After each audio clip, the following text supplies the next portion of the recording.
Yang kedua nih, jangan lewatkan kesempatan untuk magang di berbagai law firm terkemuka dan kantor notaris. Selain itu, di Legal Expo bakal ada info ratusan beasiswa di dalam dan luar negeri loh. Nah, di alasan ketiga kenapa kamu harus ikut Legal Expo, karena di sini kamu akan diberikan kesempatan untuk membangun koneksi. Di event ini, kamu bisa bertemu langsung dengan para praktisi serta ribuan peserta dari Sabang sampai Merauke dalam forum Meet and Greet. Yang keempat adalah kamu bakal dapat update ilmu hukum terbaru langsung dari ahlinya. Dan yang terakhir dan gak kalah penting, event ini gratis loh. Plus ada door prize dan giveaway. Catat ya, event ini dilaksanakan secara virtual pada tanggal 11, 12, dan 13 November 2021. Daftar sekarang di legalexpo.idlc.id karena slot terbatas.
Hadirin yang kami hormati, acara Legal Expo 2021 akan segera dimulai. Para peserta dipersilahkan untuk mematikan mikrofon selama acara berlangsung. Untuk mendapatkan pengalaman Legal Expo secara prima, maka pastikan bahwa Anda memiliki koneksi internet yang stabil. Terima kasih.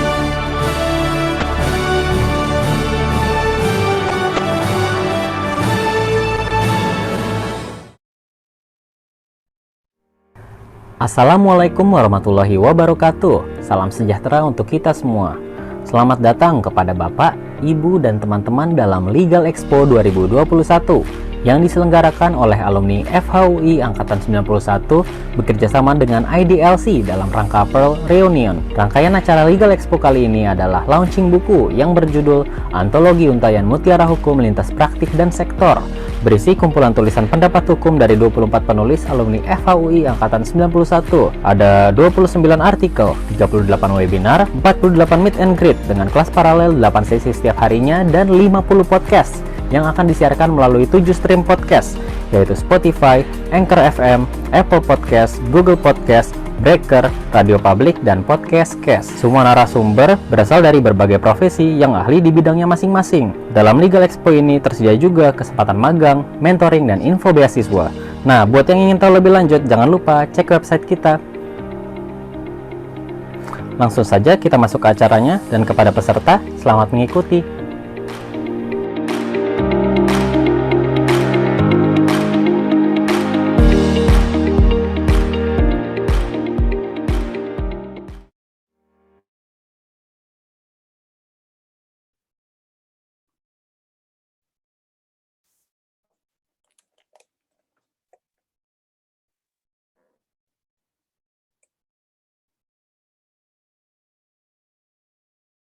Oke. Assalamualaikum warahmatullahi wabarakatuh. Selamat siang semuanya. Bisa lihat kamera saya? Bisa. Bisa lihat saya? Oke. Oke. Terima kasih telah menghadiri sesi Meet and Greet dengan Ibu Sita Ilusia Anggra ini. Acara Legal Expo ini akan diselenggarakan oleh alumni Fakultas Hukum UI Angkatan 1991 berkolaborasi dengan Irma Devita Learning Center atau EDLC, dan merupakan bagian dari program Together for Good bersama untuk kebaikan FAUI 91 dalam rangka menuju Reuni Mutiara 91, FAUI 1991. Semoga acara Legal Expo ini akan terus sukses, dan ini adalah 2 sesi terakhir kalau nggak salah untuk meet and greet, dan kebetulan Ibu Sita ini adalah sahabat saya di Belanda, salah seorang diaspora FAUI di Belanda, dan it's an honor for me to be the moderator for this session. So Sita, what's your topic for today? Apa topikmu hari ini? Topikku hari ini adalah pengen share tentang tentang pengalaman saya tinggal di Belanda gitu. Karena kan dulu awalnya kuliah di FHUI ya, terus nggak kepikiran tuh mau tinggal di Belanda, sama sekali nggak ada planning untuk tinggal di Belanda. Bahkan cita-citanya pengen jadi notaris kayak Ibu Irma Devita. Tapi terus tiba-tiba nyangkut deh di Belanda gitu. Itu topiknya. Jadi kalau ada yang mau tanya-tanya gimana sih bisa begitu, saya dengan senang hati mau share gitu. Terus dengan itu saya juga udah persiapkan ini ya, presentasi. Jadi kapan kita mau share nih Ibu Eri? Kalau mau share presentasinya?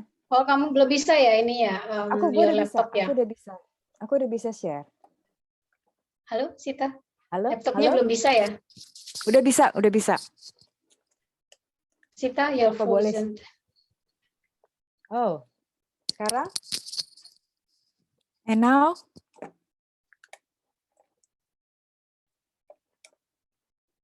Eri, kamu frozen sekarang.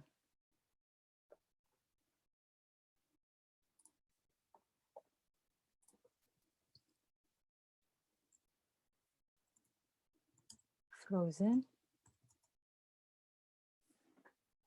Eri frozen.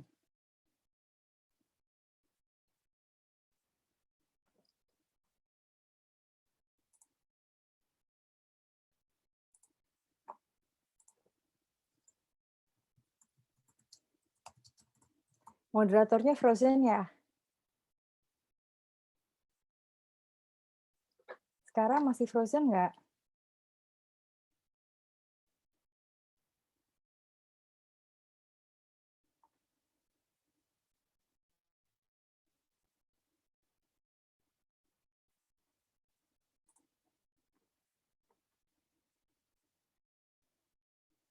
Gini deh kalau gitu saya coba share screen ya. Ceritain sedikit pengalaman kali-kali aja, sudah itu ada yang mau tanya-tanya. Nanti kita bisa ngobrol.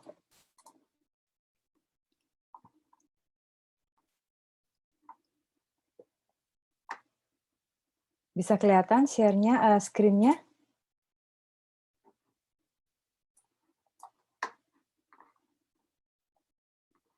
Bisa kelihatan kah screen-nya? Halo?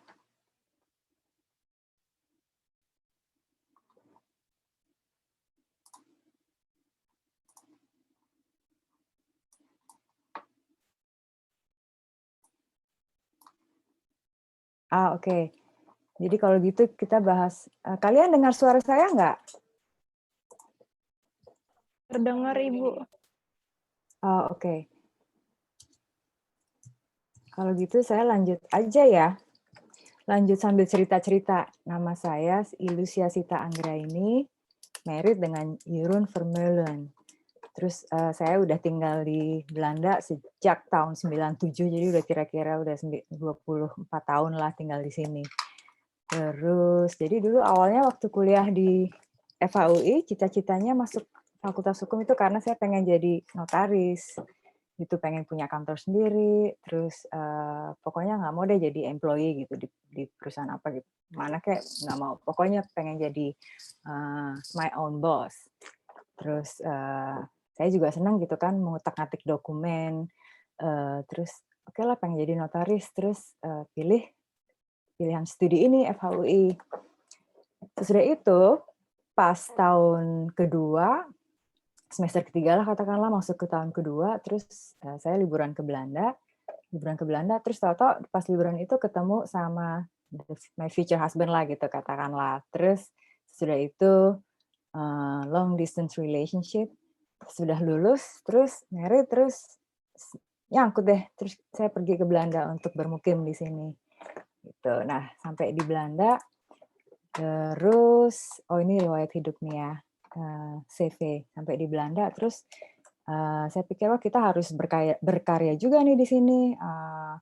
Harus bergaul, harus harus berasimilasi dengan penduduk-penduduk setempat, misalkan dengan melalui sport activities atau kenalan sama teman-teman baru pas lagi kuliah, pas lagi kursus bahasa Belanda gitu kan. Terus saya pikir, kalau misalnya harus tinggal di sini harus bisa belajar bahasa lokal dong. Jadi sesudah itu sampai di sini juga les bahasa Belanda, juga dalam rangka ingin mendapatkan diploma bahasa Belanda yang diperlukan seandainya saya mau kuliah lagi gitu ya, mau kuliah master atau apakah gitu yang perlu pakai bahasa Belanda. Jadi paling enggak tuh udah ada diplomanya. Terus udah kuliah itu, terus ngapain lagi ya sambil kuliah sambil kerja gitu iseng-iseng, karena dengan kerja itu kan berkesempatan untuk ketemu orang-orang gitu kan, untuk kenalan, untuk mencari kesempatan, untuk membuka, meluaskan network. Jadi sudah itu iseng-iseng cari kerja yang ece-ece lah, pokoknya kerja apa aja gitu kan. Aku terus apply, terus kerja deh di pertama. Ada yang tanya, PowerPoint-nya kecil, boleh saya bantu share screen? Oh, boleh, boleh.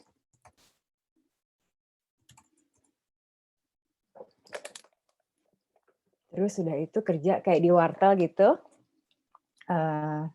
Sesudah itu sambil kayak kuliah gitu ya, untuk kuliah ada, udah kelihatan nih. Present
Sorry, barusan saya lost contact.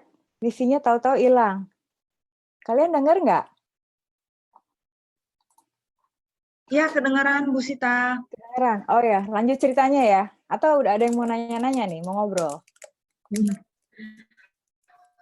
Oke, oke Pak Ponco sudah masuk. Silakan. Boleh dilanjutkan ceritanya Bu Oh, ceritanya Sita? gitu ya, lanjut ya. Jadi sesudah sampai sini, terus belajar bahasa Belanda lagi nih dalam rangka, wah pokoknya pengen ngobrol deh sama orang-orang sini gitu, pakai bahasanya mereka gitu kan. Pakai bahasa Inggris, you can manage gitu. Tapi kok kayaknya nggak apa namanya kurang afdol gitu kan. Harus kalau menurut saya kalau misalnya kamu tinggal di negara mana gitu harus bisa bahasa lokal gitu kan untuk benar-benar kalau orang sini bilangnya inburgering gitu. Mmm, jadi untuk benar-benar untuk bisa, berbaur banget deh sama masyarakat di sini gitu. Terus sudah itu aku juga jadi banyak cari teman kan, punya teman-teman baru lewat les bahasa Belanda, lewat misalkan sport activity, karena saya juga, senang banget sport gitu kan. Jadi begitu sampai sini terus ceritanya les, ice skating. Ada pertanyaan, ada perbedaan sikap nggak Bu pada saat kita bicara bahasa lokal dan bahasa Inggris? Maksudnya gimana? Kalau misalnya maksudnya Glenna kalau misalnya kita pakai bahasa Belanda, mereka, lebih appreciate gitu? Ini maksudnya adalah aku izin langsung ngomong aja ya Ya, dengan orang. Pada saat kita berinteraksi dengan orang lokal nih, kalau kita bicara bahasa Inggris mungkin mereka paham ya, tapi pada saat kita bicara bahasanya mereka berlangsung bahasa Belanda, dalam hal ini Bu Sita di Belanda, apakah mereka ada perbedaan treatment nggak ya gitu ya? Maksudnya mereka lebih kayak, wah welcome nih, lebih welcome banget kalau bicara bahasa lokal, kalau bahasa Inggris kayaknya mereka mungkin lebih gimana gitu. oh tergantung kalau misalnya the younger generation ya, kayak misalnya, the millennials of something like that, kayak anak-anak umur 20 tahun, mereka no problem pakai bahasa Inggris. Justru mereka kayaknya malah senang gitu kan untuk praktis bahasa Inggris. Terus tapi kalau misalnya the other generation, kayaknya misal generation seumuran saya gitu ya, 40-an ke atas, ada tuh kadang-kadang orang yang, kurang gitu bahasa Inggrisnya kurang kurang kurang bagus, jadi mereka tuh kayak nggak pede. Terus kalau misalnya, ada yang ngomong pakai bahasa Inggris ke mereka, terus mereka bilang, "Ih, mereka ini ya pakai bahasa Inggris, kenapa sih nggak pakai belajar bahasa Belanda aja, padahal kan kamu tinggal di sini," gitu. Jadi tergantung orangnya sih. Tapi pada umumnya, pakai bahasa Inggris you can manage. Oh, terus ada pertanyaan, apakah tinggal di Belanda mungkin perbedaannya dengan tinggal di Indonesia? Pasti ada perbedaan. Yang menurut Mbak yang merasa agak beda sekali sama kalau menurut saya yang pengalaman pribadi nih ya, di Belanda itu orangnya semua benar-benar, rata-rata open minded. Mereka tuh semua, toleran ya, jadi benar-benar bangsa yang toleran, yang enggak, apa namanya, enggak men-judge, you can be, yourself gitu di sini. Walaupun kamu katakanlah kamu, gaya hidupnya, lifestyle-nya tuh benar-benar kalau misalnya tinggal di Indonesia, wah not accepted, tapi kalau di sini you can be yourself gitu. Itu yang bagi saya, menurut saya kayaknya, wah Belanda itu benar-benar toleransi sekali, sikapnya terhadap imigran ya, karena di sini kan juga banyak, imigran yang, outside Europe, kayak misalnya dari, mana ya, Indonesia misalkan gitu, atau dari Suriname itu yang, koloni Belanda zaman dulu mereka juga ada di sini banyak. Terus banyak juga orang-orang Turki, orang-orang Maroko, dan terus yang sekarang, apa namanya, kalau bahasa Belandanya asielzoeker, mmm, apa namanya, asylum seekers ya, bahasa Inggrisnya.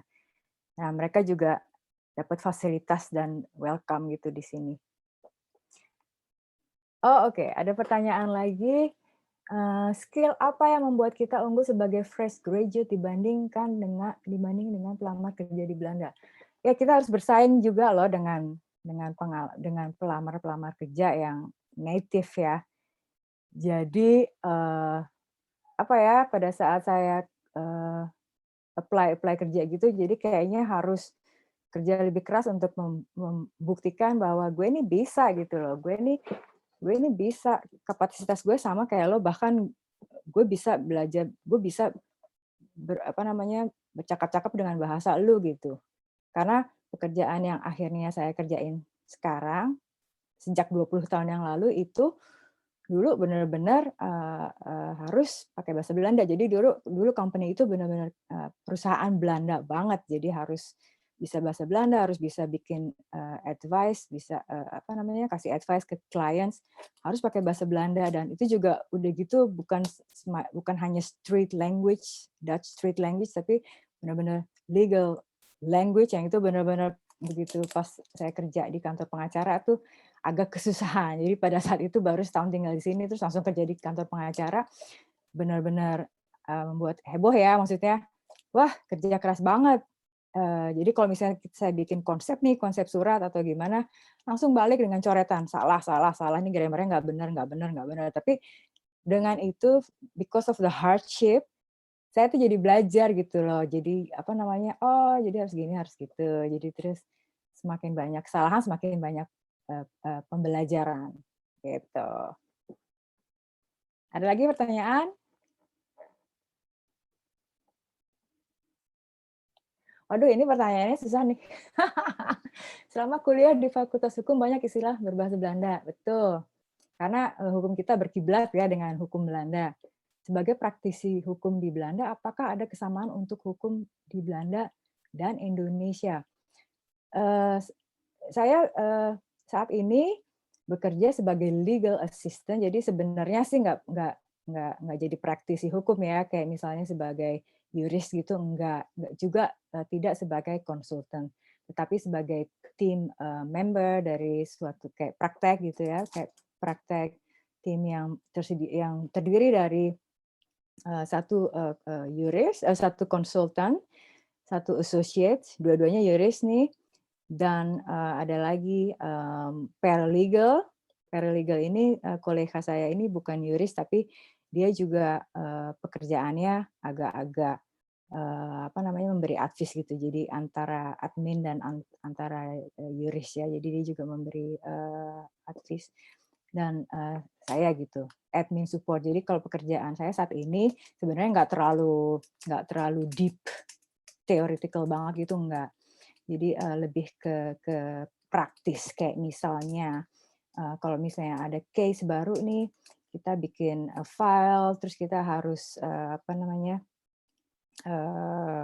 memantau progresnya file ini, dan kayak misalnya ada deadlines, kita harus memantau, dan kita juga harus komunikasi dengan klien dan juga dengan authorities.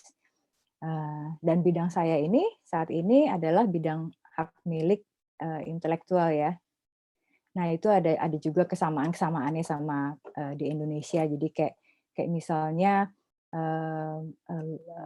kalau misalnya mendaftarkan suatu nama untuk merek dagang, prosedurnya tuh agak-agak mirip dengan di Indonesia. Gitu. Kayak misalnya mendaftarkan merek, sesudah itu ada masa untuk opposition, jadi untuk pihak ketiga bisa mensubmit kayak, oh opposition merek lo mirip sama merek gue nih, gue nggak setuju gitu. Nanti ada deadline-nya gitu. Sesudah itu kalau misalnya nggak ada opposition, nggak ada objection gitu kan, merek itu bisa didaftarkan. Gitu. Itu secara singkat. Itu mirip-mirip dengan hukum di Indonesia. Ada lagi pertanyaan? Jelas nggak jawabannya?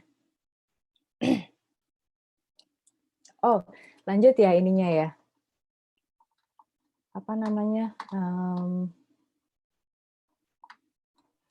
Presentasinya. Mohon maaf untuk peserta Ya. tadi saya sempat menghilang karena internetnya drop. Wah. Dan di laptop, jadi sekarang laptop tetap drop. Udah ganti hotspot ke saya, bukan di rumah saya sendiri, jadi saya nggak ngerti juga. Kamu di mana, Rik? Di rumah adik gue. Oh, oke. Jadi, jadi saya ini gabung pakai handphone di mana background-nya nggak bisa saya range jadi Legal Expo, jadi mahal-mahal. Tapi at least I'm back. Ya, I'm back too. Soalnya saya Oh, juga tadi juga benar-benar sempat ini loh, sempat hilang koneksinya, gitu. Iya. Terus sebenarnya pengen Kita bisa pindah-pindah ke halaman lagi nih, ke halaman yang baru. Cuman gimana ya, kok dia mogok? di Oh, page down. page down tetap aja dia nggak jalan. Oke, Sita, bisa nggak kira-kira waktu itu kamu pernah cerita ada pengalaman dengan kerja di bidang IP dengan law firm di Indonesia? Itu gimana maksudnya? Apa yang dilakukan law firm di Belanda dan apa yang dilakukan law firm di Indonesia? Kerjasamanya dalam bentuk apa? Oh gitu. Kantor saya nih, kantor saya ini kita punya network di worldwide gitu ya. Jadi untuk misalkan mendaftarkan merek di Indonesia, kita bekerja sama dengan kayak kantor pengacara di Indonesia. Misalkan kalau misalnya mau daftarkan merek di Bangladesh, kita juga di sana punya kayak local councils yang bisa nolongin kantor kita gitu. Jadi kita punya network of agents namanya gitu. Jadi kalau misalnya ada klien yang mau mendaftarkan merek di Indonesia nih gitu misalkan ya. Misalkan merek klien saya yang paling besar di tim saya itu merek Karl Lagerfeld. Mungkin tahu ya, merek terkenal fashion branding. Itu tuh dia punya merek registered trademark di mana-mana juga antara lain di Indonesia. Terus untuk maintenance, untuk apapun kita punya kontak di sana. Gitu. Oke. Terima kasih, Sita. Sama-sama. Gimana kira-kira bisa ke page lainnya, page berikutnya? Lainnya lagi mogok nih. Bentar. Oh ini page lainnya nih, page berikutnya. Ini cerita mengenai Belanda, singkatnya tentang Belanda. Kita ambil dari Wikipedia. Jadi Belanda tuh bahasa resminya bahasa Belanda. Tapi orang-orang di sini juga bisa bahasa Inggris, terus ada juga bahasa daerah, bahasa lokal ya, area namanya bahasa dari Friesland. Nah itu benar-benar nggak ngerti deh. Ya, Friesland itu letaknya di sini nih, di provinsi North Holland. Jadi di Belanda tuh ada 12 provinsi. Amsterdam tempat saya tinggal itu ada di provinsi North Holland. Terus ada yang mau nanya apa lagi tentang di halaman ini? Belanda tuh kecil loh negaranya. Hanya terdiri dari 17 miliun juta orang kurang lebih. Iya.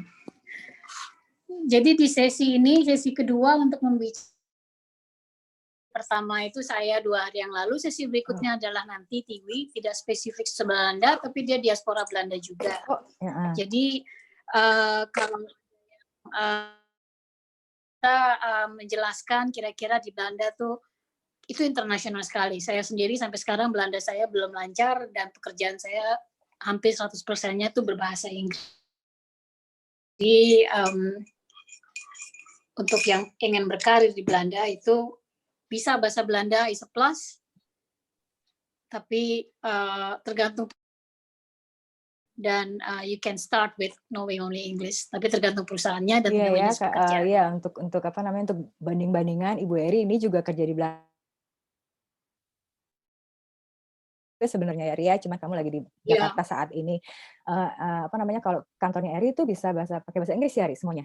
Kalau kantor dari pertama saya masuk ya selalu berbahasa Inggris. Kalau kantor saya tuh dari mula tuh benar-benar di drill harus bisa bahasa Belanda, karena waktu dulu masih perusahaan Belanda tuh. Sekarang perusahaan tempat saya kerja ini namanya Nova Craft.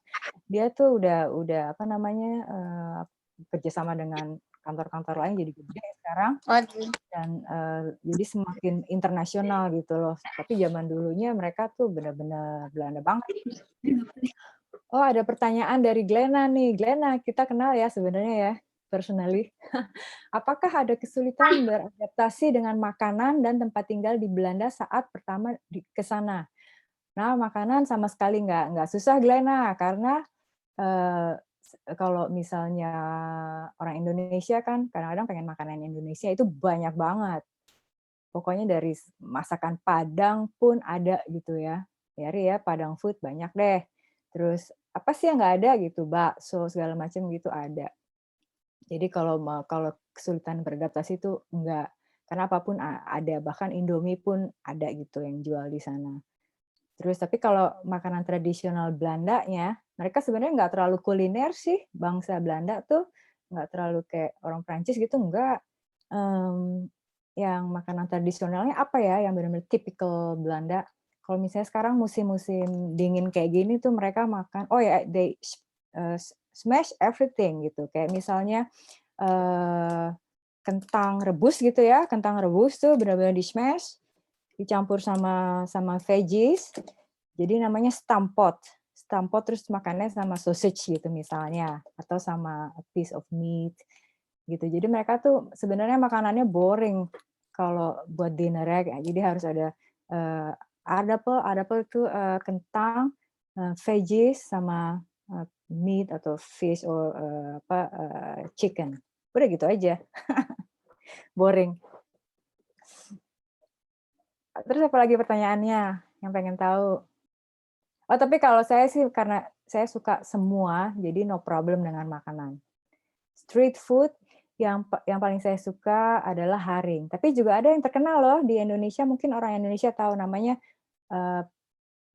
poffertjes. Poffertjes itu kayak pancake tapi mini kecil-kecil gitu. Terus makannya sama butter dan gula.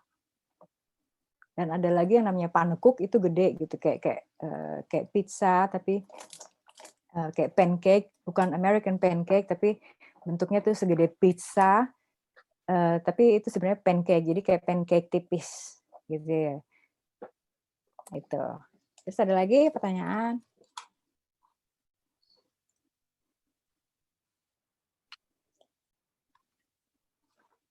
Kita mungkin bisa go to the next slide kalau memang belum ada. Ada nih pertanyaan ada. nih. Pertanyaan apa nih? Di Belanda ada beberapa keturunan orang Indonesia tapi nggak bisa bahasa Indonesia ya secara fisik. Iya benar, banyak juga, dan juga banyak yang asalnya dari Maluku.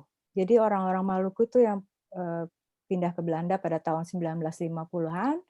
Mereka tuh dulu dijanjiin ya sama pemerintah Belanda, wah nanti kamu akan dapat Republik Maluku Selatan, RMS. Kita dapat nggak ya pendidikan itu di sekolah? Waktu sekolah kayaknya enggak deh dulu. Atau saya nggak ingat benar-benar nih, memorinya benar-benar kacau. Tapi nah banyak juga orang-orang Maluku yang keturunan dari generation yang pada saat 1950-an itu sampai ke Belanda. Nah, mereka itu nggak merasa sebagai orang Indonesia, mereka merasa seperti orang Maluku, dan mereka ini banget setia banget sama the idea of Republik Maluku Selatan. Nah, itu cerita tentang orang Maluku. Tapi banyak juga orang Indonesia yang selain dari Maluku ya, yang memang tinggal di sini karena hubungan Belanda dan Indonesia itu goes way back to zaman dulu deh gitu. Jadi banyak banget orang-orang yang keturunan Indonesia tinggal di sini. Dan memang ada juga yang nggak bisa bahasa Indonesia, tapi mereka merasa banget Indo gitu. Jadi kalau mereka orang-orang Indonesia yang tinggal di sini, mereka bilangnya kita Indo gitu. Kalau bahasa Indonesia Indo kan berarti setengah ya, misalkan half blood gitu, setengah Indonesia setengah apa gitu. Tapi kalau misalnya orang Indonesia di sini mereka nyebutnya Indo. Gitu. Ada pertanyaan siapa nih? Ikut nanya, ada kiat khusus beradaptasi bekerja di law office di Belanda. Iya, Agung nih, teman gue nih. Iya dong, kiat khususnya itu adalah pokoknya pantang mundur dan resilience. Jadi harus bisa jangan takut terhadap perubahan gitu ya, change. Karena saya juga ngalamin sih, perusahaan tempat saya kerja sekarang itu mereka harus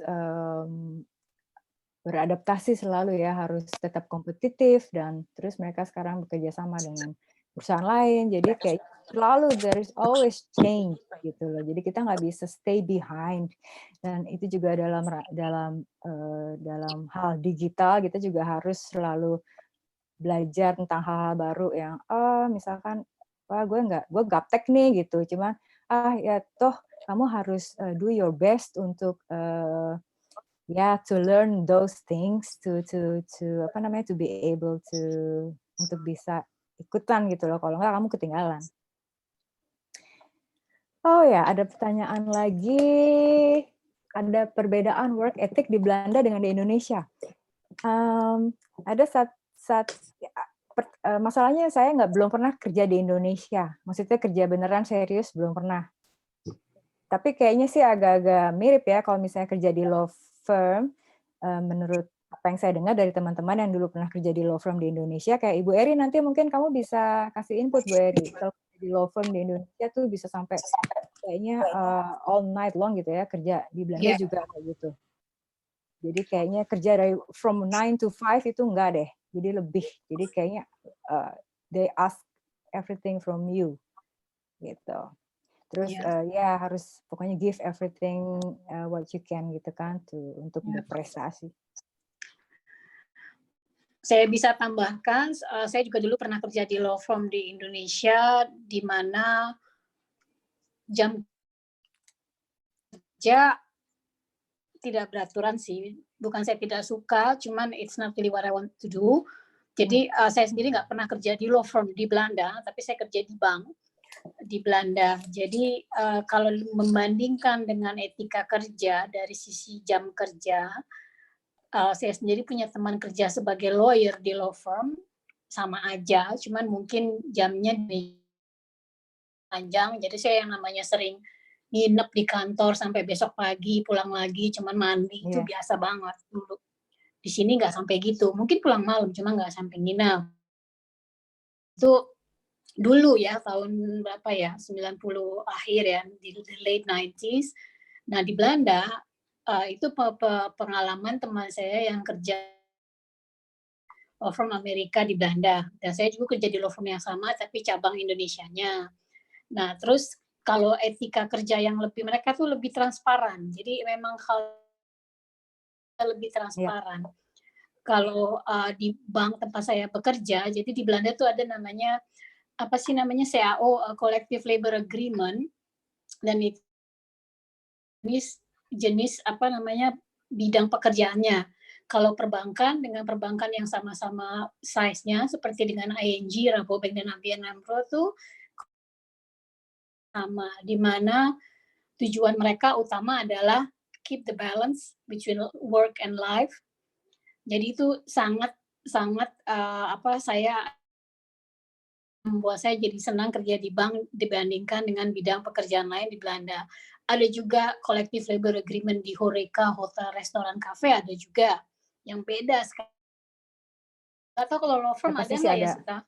Kantor gue juga ada kayak gitu. Oh ya, satu lagi, orang Belanda tuh benar-benar ya mereka ini banget, mereka care banget gitu, kayak misalnya kayak misalnya, wah saya lagi ini nih di kacau nih, lagi depressed gitu kan. Terus a lot is possible gitu loh. Jadi kamu misalnya bisa kayak sick leave, bisa terus tapi dengan dibayar terus gitu loh. Jadi nggak, wah karena kamu saat ini nggak available untuk kerja nih, you are fired gitu. Mereka nggak bisa sembarangan memecat orang karena ada lagi kayak komite gitu ya,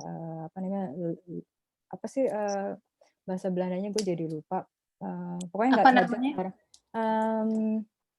di kantor tuh yang kayak labor council.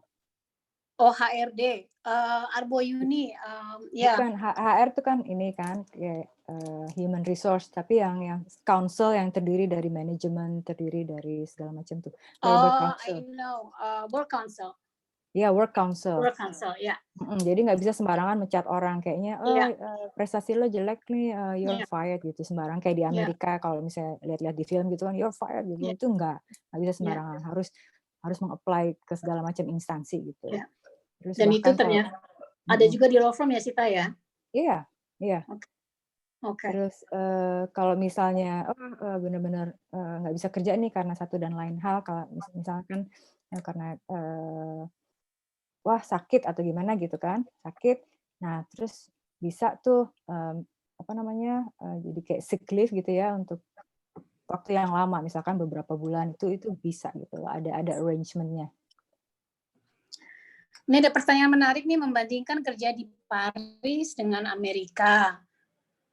Saya sendiri nggak punya pengalaman kerja di Paris maupun kerja di Amerika, tapi sepertinya kalau dari itu dua-duanya sangat berbeda dengan Belanda. I can tell. Saya juga nggak punya pengalaman kerja di luar Belanda. Ini menumpang promosi sedikit, kalau hadir di sesi berikutnya dengan Tiwi, dia punya pengalaman kerja di negara-negara berbagai macam negara yang orang hindari untuk datang, dia ke sana. So ya betul. Nanti jadi, saya juga mau hadir di kuliah. Ya, itu sesi berikutnya dan kita kembali lagi ke sesinya Sita. Ada pertanyaan nih dari Ponco. Ada lagi. Orang Suriname bisa bahasa Jawa ya? Bisa, Ponco. Tuh, jadi orang Suriname itu terdiri dari macam-macam kayak di Indonesia ya, terdiri dari macam-macam ethnic groups. Jadi ada yang orang Jawa, ada yang orang yang hitam-hitam itu, terus ya namanya Creole. Terus ada juga orang yang India ya, di sini nyebutnya Hindustan. Nah, orang yang Jawa itu lucunya mereka bisa bahasa Jawa, tapi nggak bisa bahasa Indonesia. Jadi bisa bahasa Belanda dan bahasa Jawa. Terus ada ya saudara saya, dia punya pacar orang Suriname nih waktu itu dulu. Terus saudara saya ini pergi ke Indonesia dengan membawa si pacarnya ini yang orang Suriname. Lucunya orang Suriname yang orang Jawa gitu ya. Sampai di Jakarta, pembantu-pembantu di rumah tuh kan nggak ada yang bisa bahasa Inggris kan. Jadinya ngomong bahasa Jawa sama si cewek ini. Gitu. Lucu deh. Itu anekdot aja. Terus saya sebenarnya pengen cabut ke halaman yang berikutnya, cuman macet. Ada yang bisa bantu nggak? Panitia bisa bantu nggak? Atau Eri? Nah ya, ini lucu-lucuan aja sih buat kalau pengen tahu tentang Belanda. Jadi banyak kan kalau orang Indonesia bilang, wah saya mau ke Holland gitu. Itu sebenarnya kalau orang Belanda dengar itu kayaknya, ya itu kuno gitu kan, kuno dan sebenarnya nggak korek gitu. Karena apa? Karena Belanda itu kan terdiri dari 12 provinsi. Ada provinsi North Holland, ada provinsi South Holland. Jadi ada 2 Holland. Gitu. Terus macam-macam lagi nih surprising facts. Menurut yang nomor 4, kita adalah yang negara yang ke-6 yang terhappy in the world. Kayaknya sih benar juga sih ya. Terus orang Belanda adalah yang the healthiest in the world when it comes to diet. Benar nggak, Ri? Kayak menurut gue sih benar juga ya. Dan the Dutch are the most physically active European country. Karena mereka tuh sejak kecil mereka biasa aktif ya dengan fisik gitu. Kayak mereka naik sepeda kemana-mana. Gitu. Jadi dari mulai kecil sampai gede, sampai umur katakanlah 80-90, mereka tuh masih bisa naik sepeda loh, masih kemana-mana naik sepeda. Jadi mereka tuh kebanyakan sehat, jadi getting old healthy. Gitu.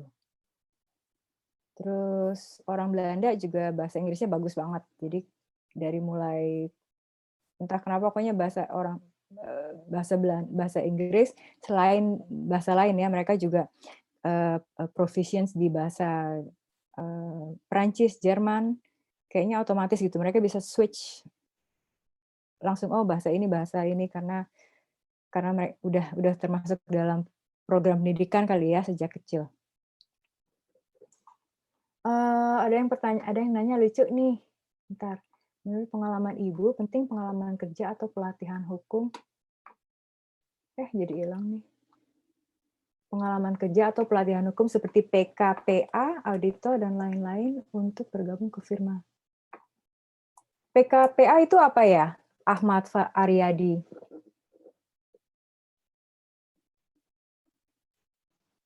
Bantu jawab boleh? Boleh, boleh. PKPA pendidikan khusus advokat. Oh, oke. Tergantung kalau misalnya memang trayeknya mau jadi advokat, itu penting, gitu. Penting untuk dapat bergabung ke firma internasional. Tapi waktu saya tuh nggak pakai trayek seperti itu. Jadi trayek saya tuh hanya kayak sekolah ekstra sekretaris untuk jadi legal secretary. Jadi itu trayeknya saya masuk lewat situ. Terus pertanyaan Fahri, apakah benar kalau tinggal di negara orang bakalan lonely, kesepian, nggak punya teman? Siapa bilang ya? Iya. Siapa Fahri, ngaco nih Fahri nih. Tapi benar, ya mungkin ya. Tapi kalau saya nggak sempet jadi lonely gitu, karena begitu sampai sini, karena saya nggak bisa diem gitu kan. Terus ketemu aja gitu sama orang. Karena waktu itu ceritanya langsung ikutan les skating, karena negara Belanda itu negara skating kan. Kalau misalnya winter kadang-kadang sungai itu semua beku, terus orang-orang pada skate outside gitu kan, benar-benar on nature ice. Terus wah gue berarti mesti bisa skate dong gitu. Jadi saya les ice skating. Nah di situ ketemu orang-orang, terus ketemu teman, terus dari mulai kayak gitu. Oh ya, terus juga di tempat pekerjaan kan bertemu dengan orang-orang ya. Nah saya kerja di situ udah di tempat ini udah 20 tahun, lebih dari 20, hampir 21 tahun. Nah, along the way, yang tadinya colleagues atau kolegas, ada yang banyak yang klik gitu kan, oh sama dia gue seneng nih, sama dia gue seneng, terus janjian gitu, date, terus lama-lama dari mereka-mereka ini, ada juga yang jadi friends gitu, yang akhirnya friends for life. Gitu. Dan juga banyak juga community orang Indonesia ya, Ri ya. Jadi banyak juga orang-orang Indonesia. Kita tuh jadi kayak kenalan. Gue kenal sama Eri, terus Eri kenal lagi sama yang lain, terus kayak misalnya dari dulu Eri kerja di namanya Bank Indofair Bank ya, Eri ya. Terus Eri juga punya teman-teman di situ, terus akhirnya gabung. Jadi kayak melalui Indonesian Circuit gitu, kita jadi kenal banyak orang. Gitu. Interaksi sebentar, nih saya dapat warning dari panitia bahwa tadinya sih 10 menit, sekarang jadi 6 menit lagi sisa. Iya. Pertanyaan Dani, apakah di negeri Belanda banyak yang mengerti bahasa Indonesia, misalnya di tempat umum bicara bahasa Indonesia aman? Enggak gitu aman. Banyak yang ngerti bahasa Indonesia ya. Jadi jangan bilang orang Belanda sebelah gue nih bau nih gitu. Jangan kan bisa. Ada chance bahwa mereka ntar ngerti loh. Oh gitu. Iya.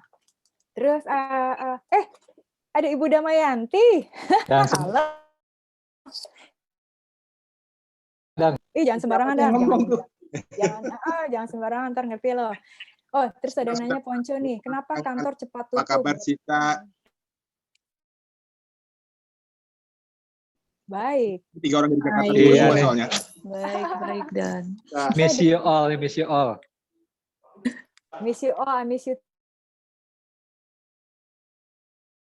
Ke halaman yang berikutnya bisa nggak?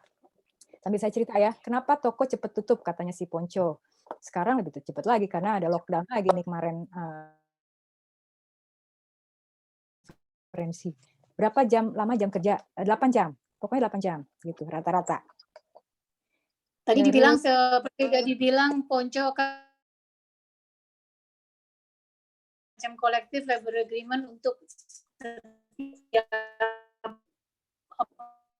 apa namanya ya apakah jadi nggak sampai apa aja. Jadi kalau misalnya daerah tertentu Amsterdam misalnya hanya boleh dibuka hari Sabtu aja misalnya, tapi kalau Amsterdam sih Minggu ya. Tapi kalau misalnya daerah lebih kecil nggak boleh buka Minggu, nggak boleh satu toko buka Minggu kecuali toko yang misalnya buka Avondwinkel apa ya toko malam. Jadi ada yang lebih jauh untuk toko, jadi nggak satu toko seenak tuh bikin opening apa. Ya nggak kayak di Indonesia deh pokoknya. Kalau di Indonesia kan kayaknya di motor lama sekali ya. Gitu. Terus ini ada foto-foto nih, jadi dari mulai zaman kuliah dulu, zaman begitu sampai begitu lulus nih, ini orang tua saya, ibu dan ayah saya. Ini Irma Devita nih, ini Ibu Irma Devita. Terus ini zaman lulus, ini pas lagi les bahasa Belanda nih, lagi les bahasa Belanda. Terus ini pas lagi kuliah di kantor pengacara, namanya Kennedy van der Laan Advocaten. Jadi gitu, ini pas lagi kuliah di tempat pekerjaan saya yang dulu. Tapi zaman ini activities, namanya activities. Terus, ada pertanyaannya sih. Sita, ada pertanyaan terakhir nih. Terakhir dari Ya, saya. jadi mungkin setelah ini kita bikin closing. Langsung Ya. halaman Pertanyaan berikutnya bagus juga ini. dong. Halaman terakhir nih. Pertanyaannya Fahri, secara umum perlakuan terhadap WNI yang tinggal di Belanda, apakah ada beda perlakuan? Enggak. Saya enggak merasa, enggak. Pengalaman saya tuh, pengalaman pribadi nggak ada perbedaan perlakuan. Maksudnya secara diskriminasi gitu, enggak, sama sekali enggak. Tapi mungkin tergantung orangnya juga kali ya. Jadi at the end is about mindset, individual mindset ya. Persis. Jadi setiap orang kalau misalnya mereka melihat dari sisi every action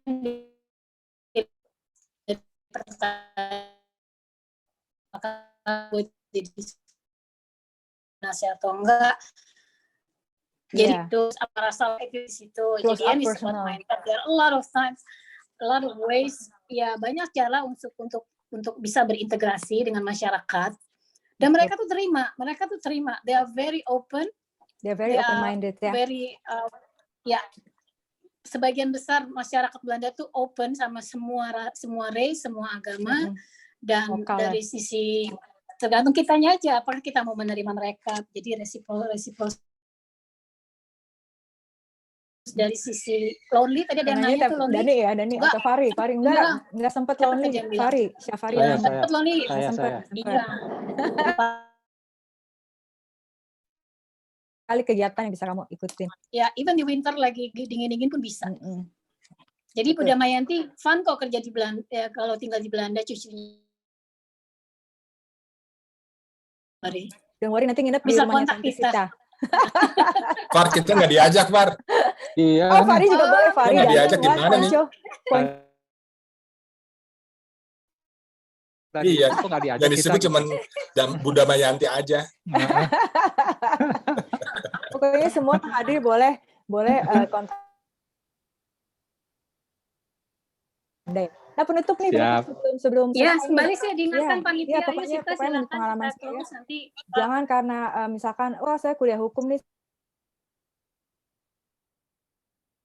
jadi waktu menurut saya whatever job yang kamu dapat, pengalaman raih itu, kerjain itu semua karena menambah ilmu itu nggak akan rugi. Terus misalkan jadi sarjana hukum nggak terbatas jadi pengacara hakim atau jaksa aja, masih bisa karir-karir lain yang dipilih. Pokoknya the sky is the limit. Terus kalau lagi belajar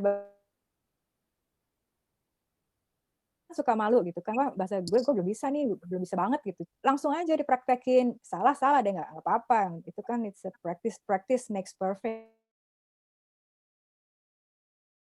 Kayak gitu, perluas network dengan event kayak gini, itu juga caranya untuk memperluas network juga dengan bekerja, dengan misalkan join sport clubs atau whatever.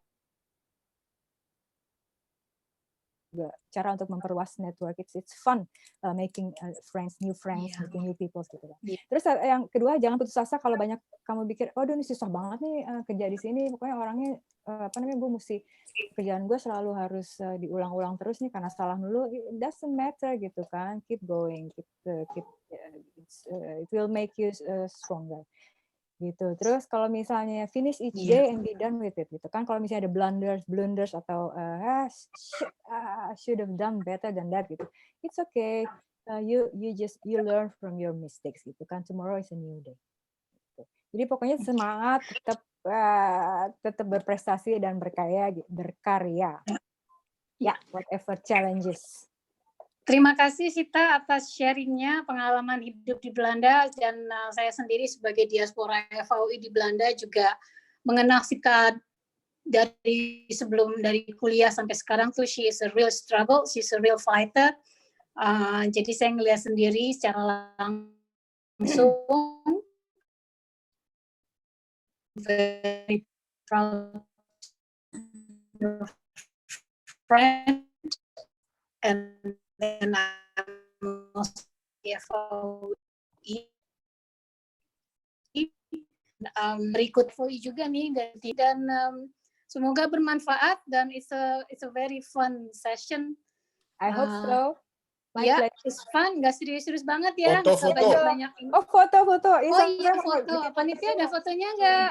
Boleh, Bu. Panitia bikin foto ya, nanti share ya. Tunggu. Saya bantu ya, Bu. Latihan senyum. Buka dulu dong, buka ininya. Dan Buka maskernya, Mari. Masker itu siapa yang ngomong? Slide pertama saya foto ya. 1, 2, 3. Please.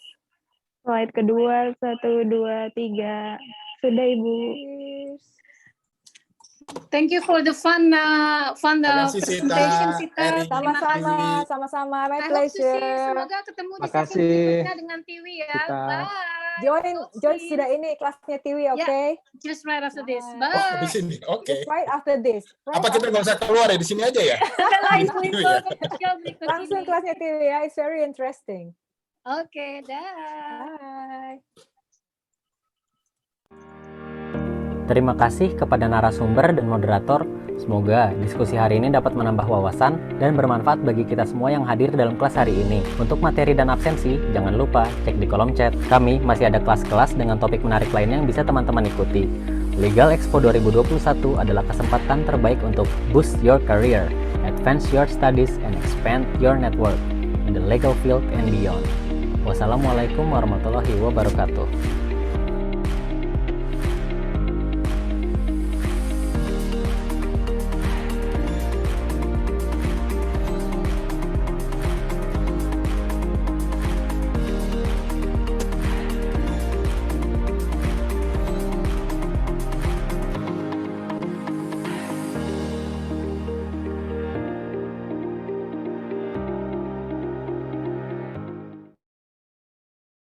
Terima kasih Ibu Sita dan Ibu Eri atas partisipasinya. Saya izin untuk mengakhiri kelas ya, Bu. Live ya. Iya, baik Bu. Terima kasih Ya. banyak para Terima peserta. kasih ya, Sampai jumpa di kelas berikutnya. Bye.